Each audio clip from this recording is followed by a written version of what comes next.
sit back in your seats, get something to eat, and watch this movie. Don't let the kiddies see it, because, well, we'll let you hear the beginning first. Thank you.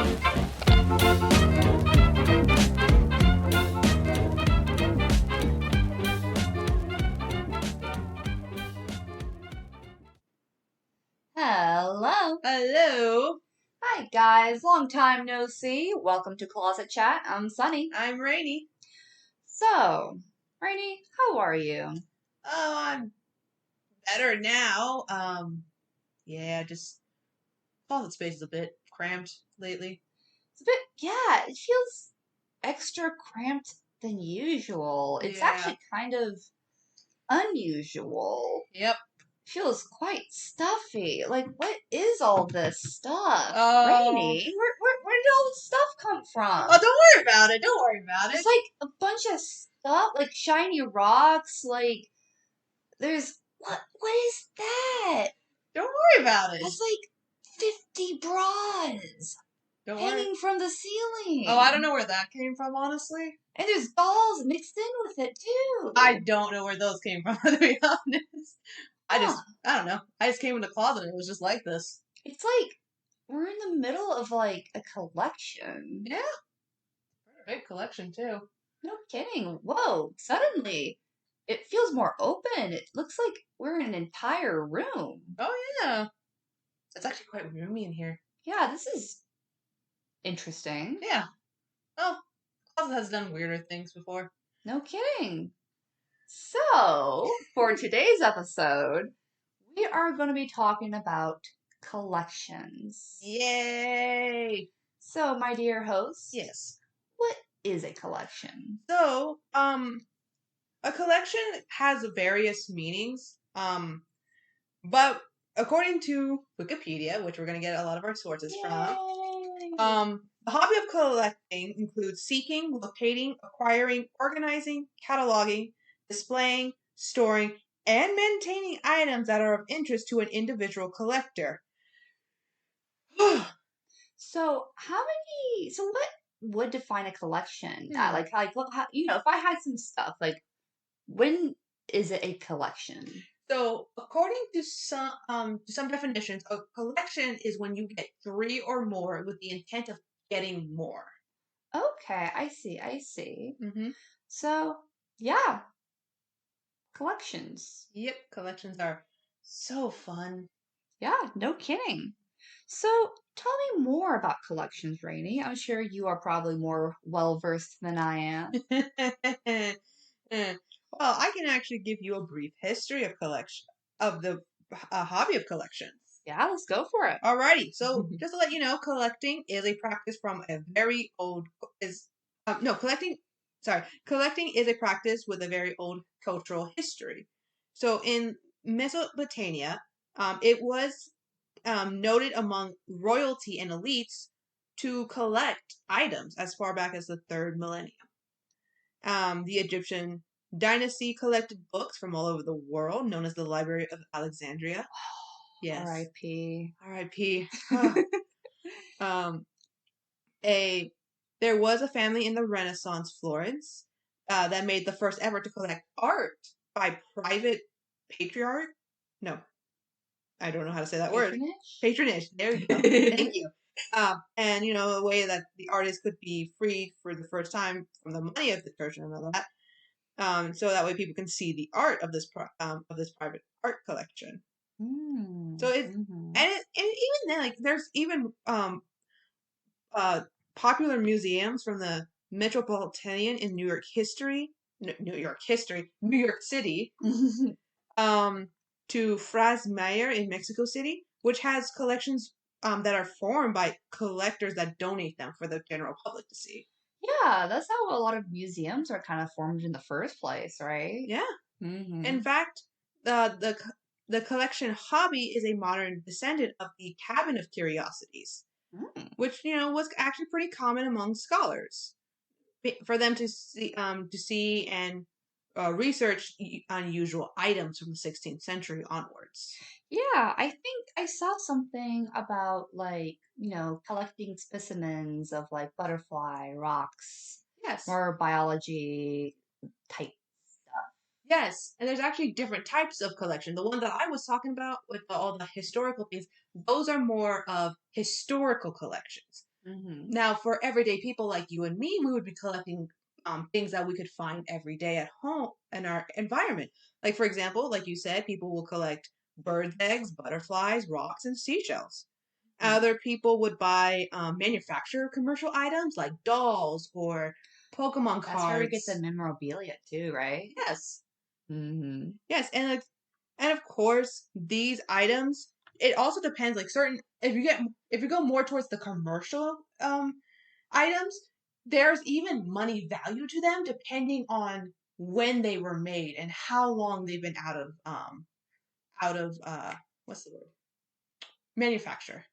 Okay. Like for example, dolls. Depending if you get some of the first Barbie dolls from when it first came out, those are worth a lot more money now because no, they're out of manufacture. They don't make those anymore unless it's for like anniversaries.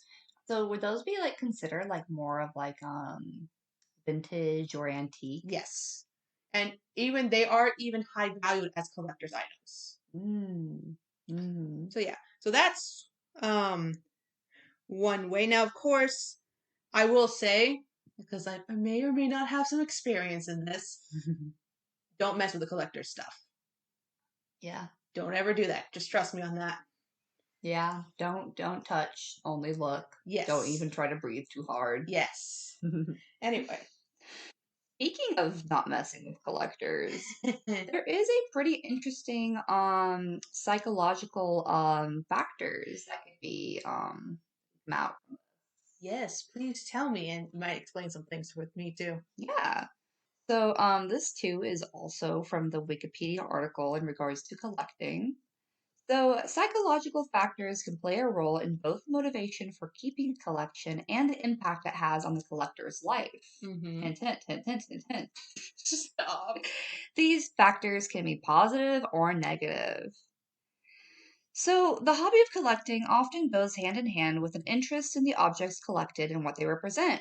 For example, collecting postcards can represent an interest in cultures, wanting to explore new environments. It's about learning. And so, for this reason, collecting can have educational benefits, and some collectors can even become an expert within their own field. Yeah. Mm-hmm. So, maintaining a collection can, be a relaxing activity that can counteract the stresses of life, while also providing a purposeful pursuit which prevents boredom. The hobby can lead to social connections between people with similar interests and the development of new friendships. It has also been shown to be particularly common among academics. So, yeah. It can definitely create new bonds through the shared interests and stuff. Yeah. Collecting for most people is a choice, but for some it can be compulsion, sharing characteristics with obsessive hoarding. When collecting is passed between generations, it might sometimes be that children have inherited symptoms of obsessive compulsive disorder. Or OCD. Or OCD, exactly. Collecting can sometimes reflect a fear of scarcity or of discarding something and then later regretting it, which I think a lot of people can relate to. I personally have bad nostalgia, and so I feel guilty about throwing away anything in my house, Yeah. especially if there is like a memory associated with it. Yeah, like I know definitely for me, I think I know lately I've been when I do my own collecting, I have been nurturing my inner child, and sometimes that inner child gets a little crazy, as some of my social media have shown. Yeah, yeah. Yep. Um, Carl Jung speculated that the widespread appeal of collecting is connected to the hunting and gathering that was once necessary for human survival. Collecting is also associated with memory of association and the need for the human brain to catalog and organize information and give meaning to one's actions, which I personally feel that makes a lot of sense. Yeah. Like the need to, if you see like rocks, shells, or anything useful, especially, Like, whenever I play video games, I tend to hoard everything. From literal grass to sticks to gems, fish, food. Yeah, I have a slight problem when it comes to video games. Yeah. I mean, for me, I know for a fact that growing up, I would always see toys that were left behind, like bits and pieces of toys. And instead of, like picking it up and just being like, oh, okay, I'd just be like, oh, toy. It's a new toy for me to play with. I don't know what it is, but I'll figure it out. Only for me to realize 10, 20 years later what it actually was. Yeah. You give me that look. Yeah, it took me that long to realize what some of them are. Well, okay, do you have an example? So, you know those little skateboards for the fingers? Yeah. There was a little metal thing that was for the wheels. I didn't realize that was what it was until like 2-3 years ago. Well, I feel similarly, except differently. I used to play with just straight up objects as a kid. Like I like playing with my mom's jewelry and pretending they were like, characters for like a fantasy story. And my grandmother, I think she actually had a collection of buttons. All kinds of buttons, pearlescent buttons, buttons of all shapes and sizes, different materials. Like it was really cool. And I like to play with those buttons and do the same thing where I'd create a story and whatever the which if there was like the prettiest button, it would be like a princess. Yeah. So Yeah, I actually was banned from ever touching my mom's jewelry. Ooh. Because I would take it and have it as my own. Oh I no! I would never give it back. You're like a raven. Yeah. Oh my god! Or a dragon. Or a dragon. You have been a dragon recently. Yeah. Let's see. Right. Yeah, no, so that was a brief history of collections. It's not like super crazy into depth, but that's basically what it's about. And we also may have explained some of our personality. So what we're going to do for the rest of the podcast is that we're just going to, explore and see what kinds of collections there are. Yeah, we're going to go look more of where a lot of like civilians have collected. Like when you I don't know how to explain it because some of them were like very unique. I guess we'll just have to show it as we go along. Yep. So we're looking at the article, The 36 Most Unusual Collections, which is from Collect Online. Collect with a C, no T, online. Oh. So it's a bit of a blog. So, yeah. Alrighty. Would you like to go first? Yeah, so I'm gonna just briefly read the first paragraph.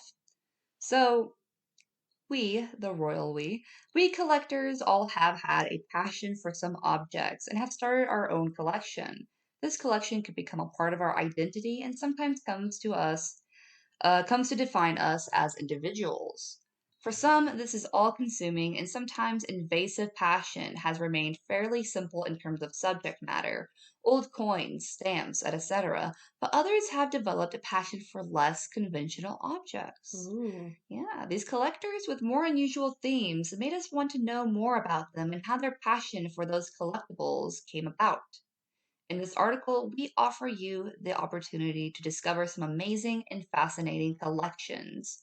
Rainy, start us off. Alrighty. So the first one is something that I know that we all have had at least once in our house and has caused family wars. Monopoly games. Woo! Yep. Nobody wants to play with me. Of course. Because then, I can't play with anyone because otherwise we get into a fight. Last time I played was with you. I think I actually won. You did one. Anyway. But I also wasn't playing. That's true. Yeah. Alrighty. So, Neil Scallon has been proclaimed by the Guinness Book of Records as the biggest collector of Monopoly games with 3,029 boxes in his collection. The catch for him is that he loves collecting, but he doesn't particularly like this board game created in 1935. He keeps them under seal and does not intend to open them because otherwise they would lose 80% of their value. I wonder why he specifically likes to collect this if he doesn't like the board game. Maybe. And I'm just assuming. Maybe he's trying to save some families from having family wars. Maybe. I mean, I'm just assuming because that's what I would do if I was in his shoes. Just, one less Monopoly box out there is one less family fighting. Yeah, no kidding. Yeah. Wonder if he ever plans on selling it. Probably Since not. he doesn't intend on opening them due to losing the value. I have no idea. But also, I'm trying to figure out how many versions of Monopoly there can be because there's 3,029 boxes. Do you think he's up to date? That's hard to say. I'm Because looking if it came out in 1935, because I'm seeing a lot of different versions of Monopoly, and I don't see the oh wait, no, I see some crossovers. So he most likely also is collecting the crossover Monopolies. oh, most definitely. I see a Mario one in there. Yeah, I saw a Rick and Morty there. Oh, jeez. Yep. All right, on to the next one. Mm-hmm. You probably won't understand if we talk about duck lovers, but you will certainly understand if we talk about plastic duck collectors. That's indeed what we're talking about, plastic ducks. Oh no. This little bath toy became popular in the 1970s. They are a real collector's items, and the proof is in the American Charlotte Lee, who owns more than 2,100 ducks. Wow, that's a lot. And that also explains the box next to me that's filled with rubber ducks. Oh yeah, I've been wondering about that. Yep. I've also been wondering about all these desks and programmers typing away. Guess they need these ducks, right? I guess so. I don't want to disturb the ducks. So, fun little fact, I think the rubber duck was used for programmers to use, if they ever needed to talk about figure out a bug or an error or some sort of mistake in their programming, they just take a rubber duck and just start talking to it. Try to talk through the problem. Oh my god, that would be adorable. Oh my god. Okay. All right. Now, next one. A collection can also start with a crazy project. And this gentleman is a great example. Because you know why? He spent 15 years collecting bowling balls to build a pyramid in his garden. And it's made out of 1,785 balls. That's actually kind of insane. Yeah, and I would imagine that's pretty huge. So I'm wondering whether he actually does bowl. Probably not, because if it's in his garden, it's probably glued together or has some type of material sticking it together. I really want to know the backstories of these people. How did the idea begin? Were you an enthusiastic bowler, or did you just want to make it into an art project using bowling balls? My bet is on the second option. Sounds about right. All right. Collections tell a part of our personal story, but why don't they tell our journeys? This is perhaps the question that, oh no, Oh. Arenophile once asked himself. Oh no, Arenophile. What is an Arenophile? I think that means. Hold on. I'm gonna look it up for you. Love of aviation. Love of what? Aviation. Like aviating? Aviation. That's what I meant. That's what I meant. Oh. I don't blame you. So this is perhaps the question that an Arenophile once asked himself. This collection consists of collecting sand and dust of different textures, colors, and places in the world. A beautiful and amazing collection that makes us travel. And apparently there's a website where for this collection that has over 5,169 sand samples, enough to make a private beach. Nice. Yeah. That could also explain the jar I found somewhere here. I don't know where I lost it. Oh, you mean, I don't know about the jar, but the floor is kind of feeling weird. Oh yeah, it's sand. Oh. I may have dropped it, my bad. Oh, that's a lot of sand. I don't even see the floor anymore. Yeah, sorry. Oh, I hate feeling sand between my toes. This is awful. Thanks, Rainy. I'm sorry. Let me get your mind off of something else. Okay. All right. So this person, the American Dick. The American Dick.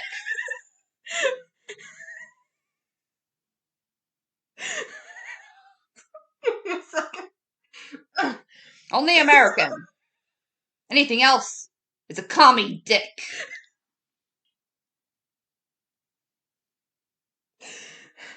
The American Dick Falinsky, 74 years old, has a beautiful collection of golf balls. He started this back in 1965. He now has 36,000 balls, and he keeps it at his home. Now, they are kept in custom-made furniture for storage, and his goal is to reach 50,000 balls. Why? Mm. Is he a golfer? Once again, it's like I'm wondering about these things, and I'm like, so these people who have these specific sort of hobbies, like, are they actually into the sport itself, or is it just more about the item itself? It could be a mixture of both. Yeah, so I kind of wonder about that. Yeah. Hmm. Okay, I'm actually going to try to... I think I dropped the golf ball in the sand. Give me 1 second. Oh, did you get it? Yeah, I got it. Are you sure? Yes, There's like more than one at least. No, I know I dropped one, okay? Okay. Okay. Okay. All right, do you want to talk about the next one?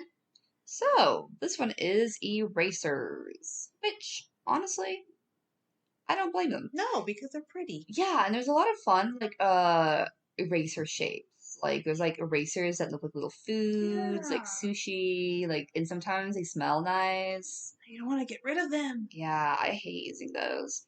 So, an eraser collector will not use his or her erasers, but will carefully display them in a showcase, especially those with unusual shapes or patterns.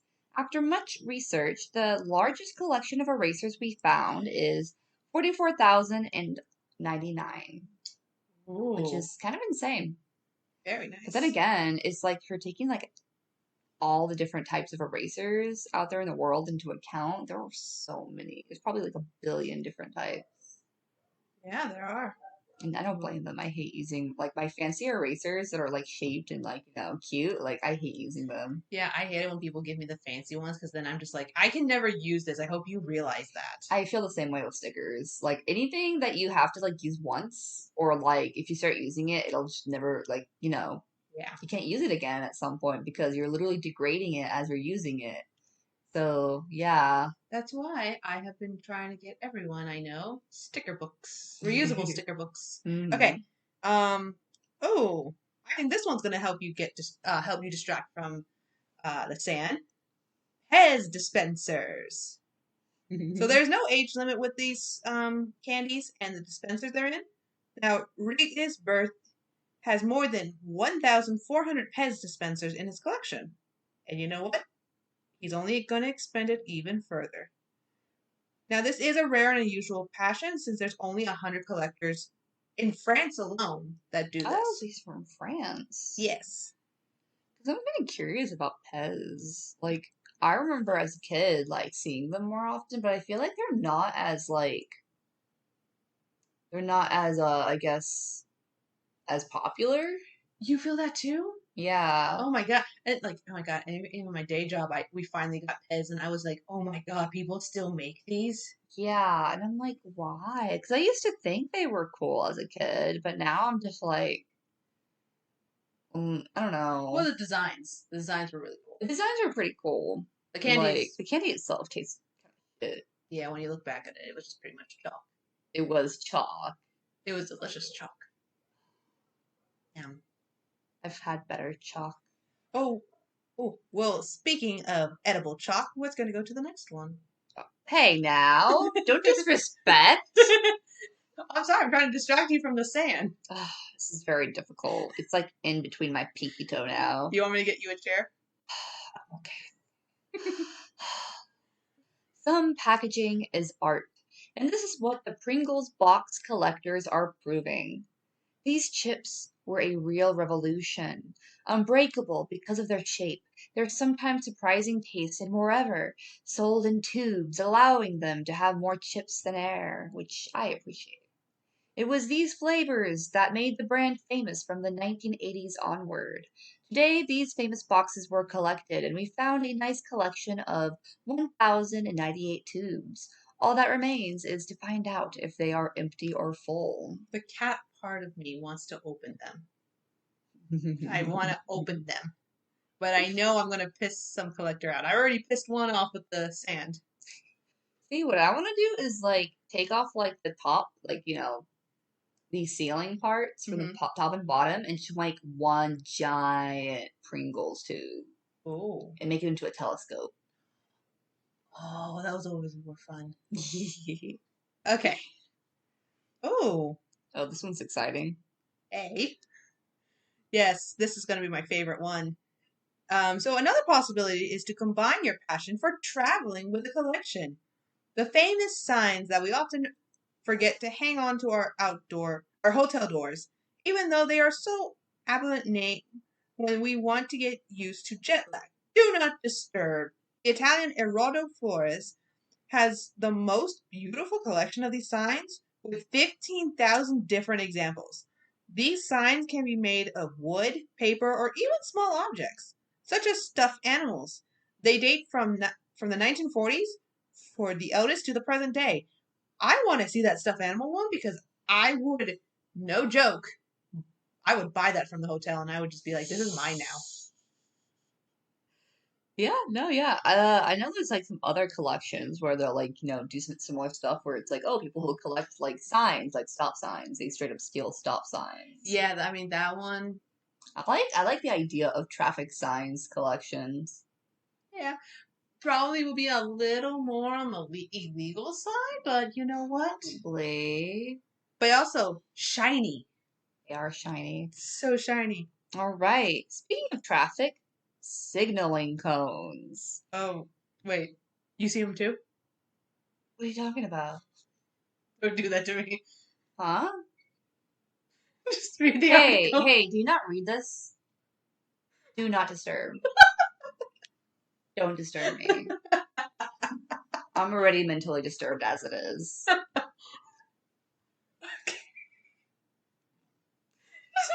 Oh shit, the teapot is going off. Oh shit, it's my entire collection of teapots. Oh my god. The most unique one is the loudest of them all. I call it my rainy one. I'm about to cry. Oh. Just read the thing. Oh. You okay? Yeah, I'm fine. Be careful now or I might collect your tears. Don't you already collect more tears? Yeah, you see all these vials behind me? Oh, yeah, that's a good point. Yeah. Okay. I like to collect all my friends' tears. Alright. David Morgan, a 73-year-old British man, is a member of the Dole's Men Club, where he is nicknamed Cone Man the Barbarian. And there's a reason. David has been collecting traffic cones since 1970 and has over 500 of them at his house. A collection that takes up a lot of space, but it's true that it's always sad to see a cone alone on the roadside. Yeah, but they're also great for whacking people. And wearing his hats. Yes, that too. Yeah. And to disguise yourself as you're crossing the road. Oh, you have to be very tiny like a toy. Oh, where is one? I want to use it. Oh my god, the next one. Oh. You probably needed this 2 months ago, huh? 2 months ago. Your story? Oh, that's right. Oh my god. Oh, okay, we are not talking about what happened to me 2 months ago. We're talking about this. Alrighty. Hey guys, it is related though. Alrighty. What are commonly known as vomit bags are the small foldable waterproof bags that are usually found on planes. You know, they first came out in 1949. And this collection, they're unused. Thank God. Yes. And the record for the largest collection of these little bags actually belongs to someone named Nick Vermeulen. I'm sorry if I mispronounced your name, good sir. Who was listed in the Guinness Book of Records since 1986 and now has 6,290 bags. I mean, it's easier to keep than traffic cones. It is. Plus, you can put them in a binder. You can. And I just don't know how many binders you would need for over 6,000. Definitely a few. Yeah, but you know what? It is quite nice, and I'm pretty sure he would be mad if we used them. Yeah, I just saw. So there's a photo provided where it shows him laying in his like bags, and he's wearing a hat call with the words "Barf Bags Wanted." Oh my god. All right, so this is gonna be my personal favorite. Garden gnomes. Oh my god, I love those little guys. They kind of freak me out, I'm not gonna lie. They're so cute. They look so wholesome. Ugh. Anne Atkin likes to be surrounded, especially when she is in her garden. This English woman entered the Guinness Book of World Records in 2008 with an impressive collection of 2,032 gnomes accompanying her in her gardening. She started her gnome reserve in 1979. Oh my god, I don't want to see a gnome. Gnomes creep me out a bit. They're cute. They creep me out though. The ones in Hobby Lobby are so cute, especially when it's like, you don't see their eyes. They're just like a big hat, big beard, nose, and it's like a little body. But you don't know what's The in weighted their eyes. ones. You don't look at their ever look in their eyes. Don't do it. That's why I take them out when I collect them. And they're in a room very underground, unreachable. Keep them underground for me, please. Never look in a gnome's eyes. If you ever see a gnome, make sure when you're trying to capture it, take out the eyes first. Sunny! What's that? You are just making that worse for me. Look, if this is payback for the sand, I'm sorry. Anyway, umbrella covers. That's right, the sand is now in my butt! That shouldn't be that high. Are you sitting on the sand? Yes! Because my chair is made out of sand! I thought it was made out of wood. No, not anymore. Oh, then we probably should hurry up. Alrighty, in Maine, you can finish? You can finish. You can visit a museum dedicated to umbrella covers. Now, this was created by Nancy Hoffman, and she owns the entire collection. She started it when she found her first umbrella cover lost in her home. She confessed that she had stolen some of them from department stores, and she has over 700 of them, and they're all on display. Well, I know what I'm doing whenever I visit Maine. Oh my god. So umbrella covers, is that like all types of umbrellas, or is it like the umbrella that you have on your head? I think it might be, from judging the picture I see, all types of umbrellas, from the ones that you just go on your head to the actual umbrellas. Impressive. Yeah. Ooh, this was nice. Oh. Dr. Manfred Rothstein has brought some of his work home with him. A dermatologist by profession, he is used to dealing with irritated and itchy skin, so he is a great connoisseur of back scratchers. The latest data on his collection dates from 2008. He has 675 back scratchers from 71 different countries. His patients think of him when they travel and bring him back their finds to complete his collection. I actually think that's very sweet. Yeah. And plus, also very useful. No kidding. Like, you can, like, even though I know, like, some collectors don't want to use their items, like, this one actually would help because, every now and then you gotta scratch your back. My dad got a new back scratcher recently. Yeah. My mom got it for him from California, and let me tell you, it felt amazing. Ooh. He showed his back to me afterwards, to be like, hey, how does it look? And it was like red. That's how you know it's working. Yeah. Alrighty. Oh. Okay. I want to be careful with this one. Alrighty. I just don't want to drop it in the sand. What could be the name of a CPU collector? A processophobe file, perhaps? That's what we'll call Kat Vaska, a young Russian with an impressive collection of computer processors. Vaska did not specify the exact number of processors, since he keeps maliciously. He maliciously collects these. Honey, it's meticulously. Meticulously! But it seems that the list is very long! He is not interested in recent CPUs, preferring to focus on those dated from 1970 to 1990.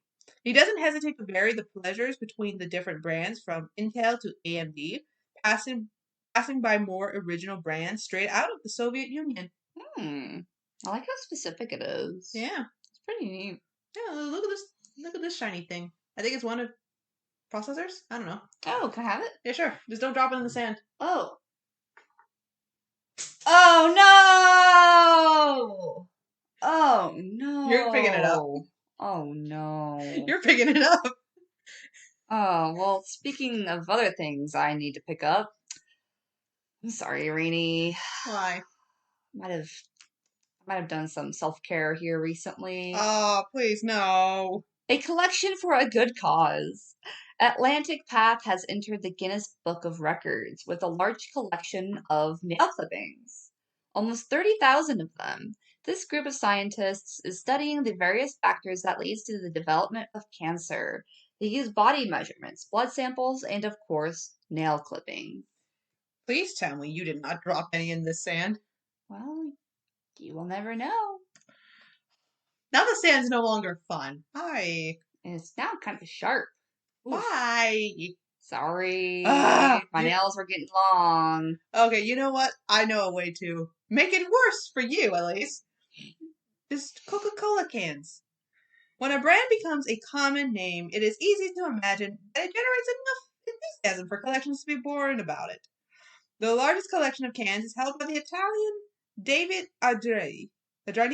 His collection started when he was 5 years old. In March 2017, March 2017, he had over 15,000 cans. He certainly has more today. We hope he hasn't drunk it all, though. Well, you know what? Holy shit. Maybe they do have some soda in it. Maybe it would be a shame it was dumped inside the sand. Oh, this is already like the worst living environment I've had to deal with. Also, it's kind of funny because whenever I go to antique stores, I always feel like there's a lot of Coca-Cola, not cans, but rather the bottles. Oh yeah, because they're very popular. Yeah, and I'll see carts of them, like antique Mhm. Coca-Cola bottles, and they usually still have the Coke inside. Yeah. Oh. I swear to God, if it's something disgusting, please tell me you did not drop it in the sand.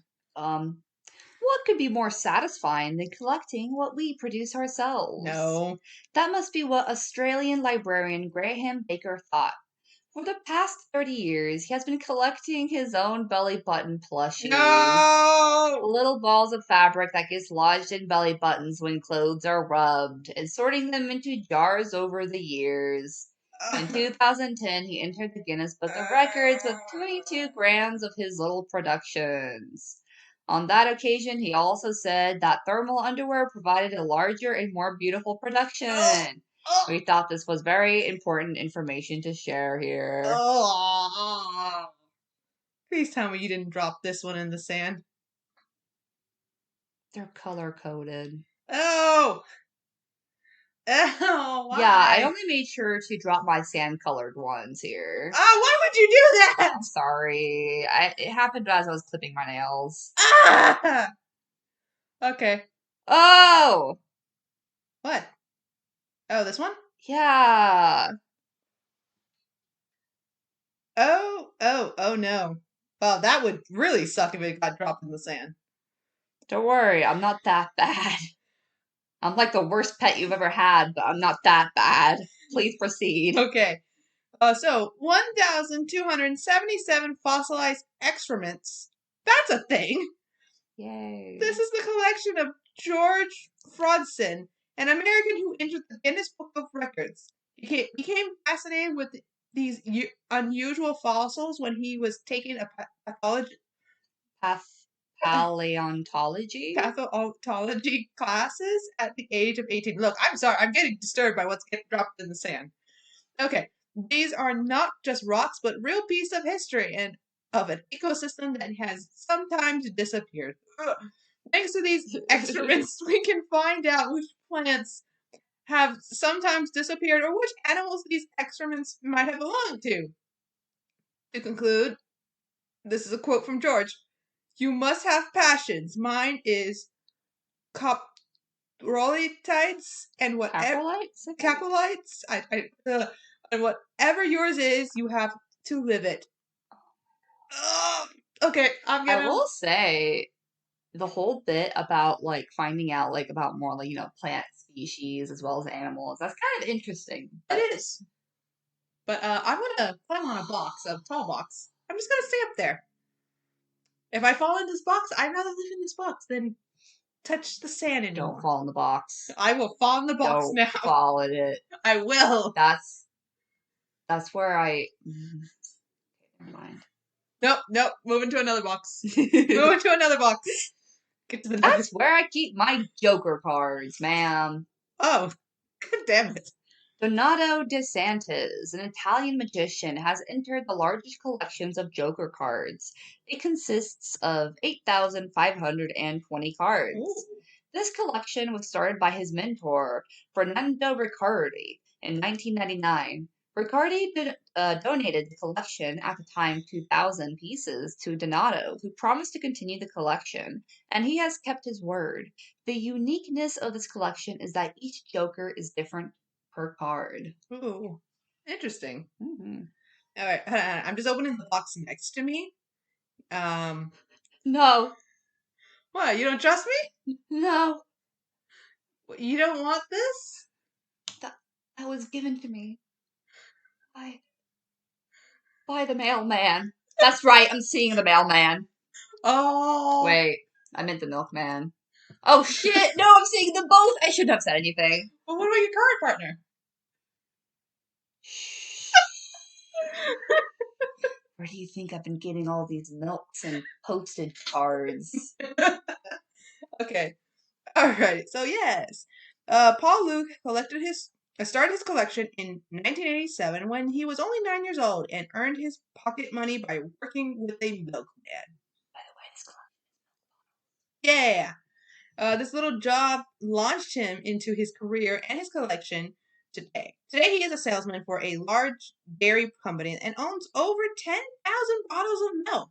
He has created a miniature museum for himself to keep them all. A consuming passion for milk. Oh, that's kind of gross, though. it is. And when a lot of those milks have like expired. Probably, unless he found a way to extend the shelf life. Also, I dropped one bottle in the sand, but it didn't make a noise. Should we be concerned about that? Nah. We'll be fine. At least I can marinate my feet.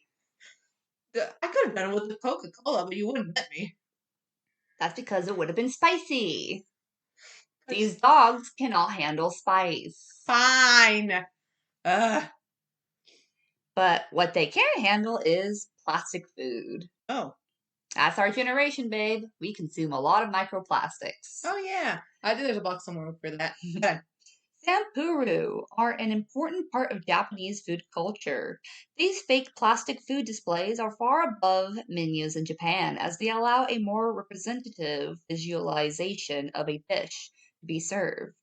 Sampuru makers are very meticulous in making them as realistic as possible. These dishes are so popular that they are sometimes collected, as in the case for Akiko Abata. She has started her collection at the age of 10 and has a room dedicated to her collection of fake dishes. 8,083 have been counted, enough to make your mouth water. Yeah. I mean, look, here's a display of ramen. Do you want to see some of my displays? Sure. Okay, I'll just have to reach down and get them in between my toes. Ew. That's where I store them. Look at it. Oh, it's kind of cute. This one's a hot dog. That's actually cute. Yeah. I was gonna smack it out of your hand, actually. Oh. No, not my precious hot dog. All right, onwards. Okay. Oh, hold on. Hold on. Here's a box. Here you go. Oh. For your face.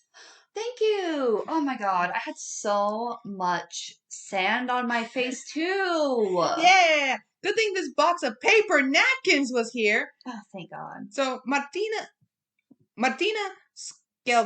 Skellenberg has a passion for paper towels. She keeps more than, 125,866 napkins in her home in, I'm not going to even pronounce that city, Germany.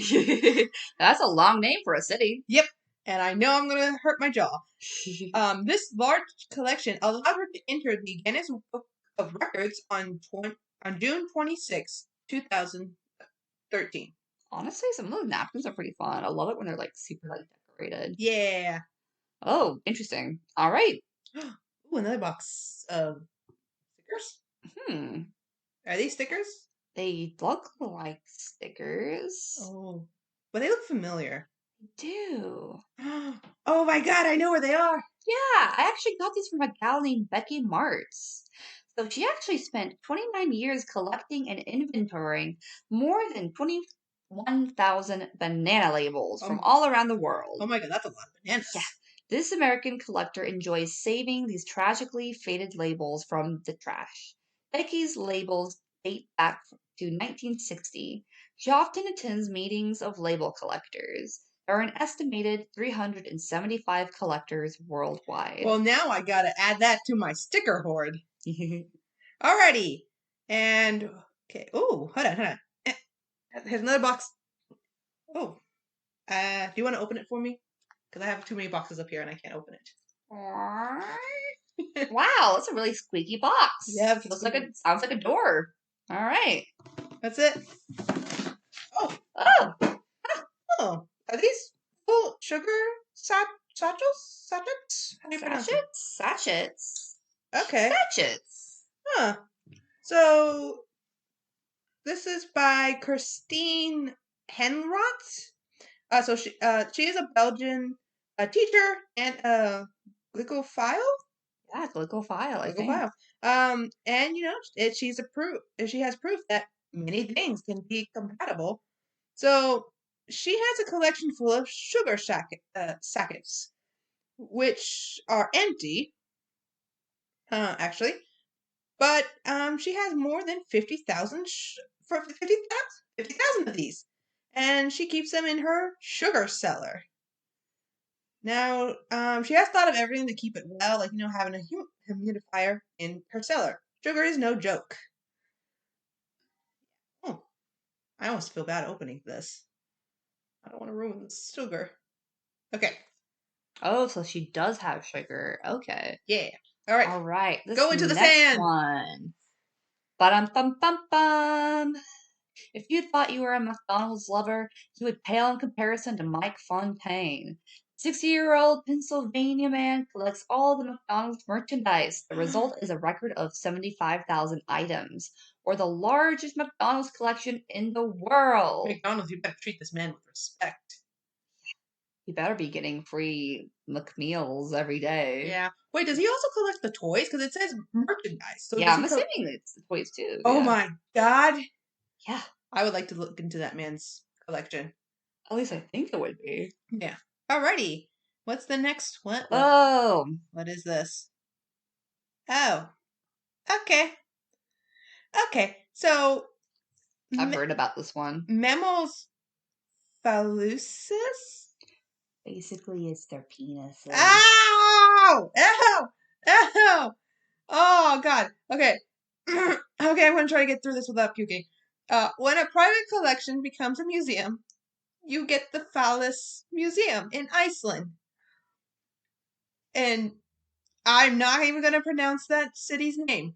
Oh God. Sigurdur Hjartarson. I'm so sorry if I mispronounced your name. Probably actually kind of did a good job. Yeah. Founder and director of the museum started his collection before sharing it with the world in 1997. Oh, that's the year I was born in. Congratulations! In 2016, the museum has 282 phallus specimens of 93 different species and 350 artistic objects related to biology. It is known that a call for donations to obtain a human phallus has been made and that a man had pledged to offer it to the institution post-mortem. The question is, did it already enter the collection? Please don't barf. No, I'm done. I'm done with this one. Nope. Please get to the next one. So, fun fact, the sperm whale has the biggest phallus. And I believe it is indeed in this museum. Okay, hold on. I found... Oh, here. Use this, whatever's in this box and hit me with it, please. You feel better? No. What now? A little bit. Okay, cool. Ow!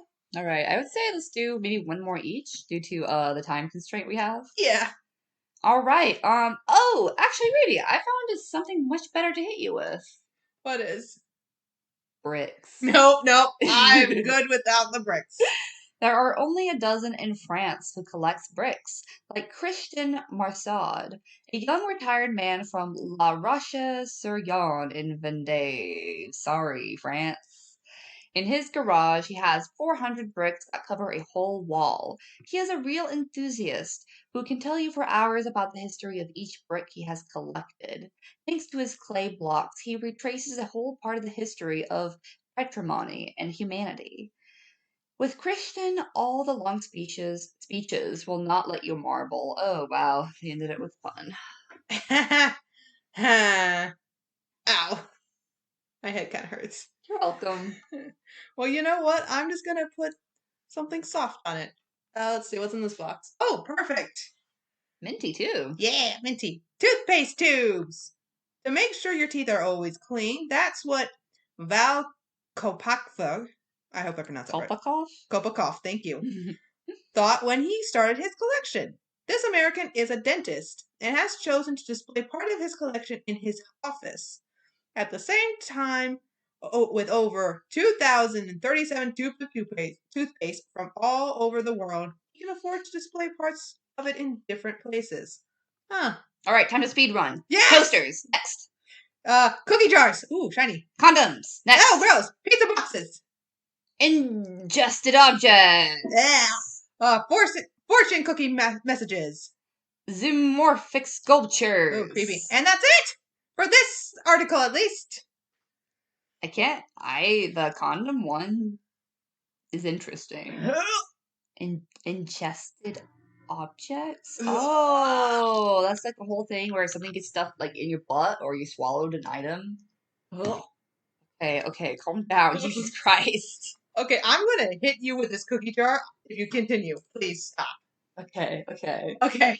Well, guys, as you can tell, there is a lot of stuff in the world that people will collect. Anything could probably become a collection. As these people have proven.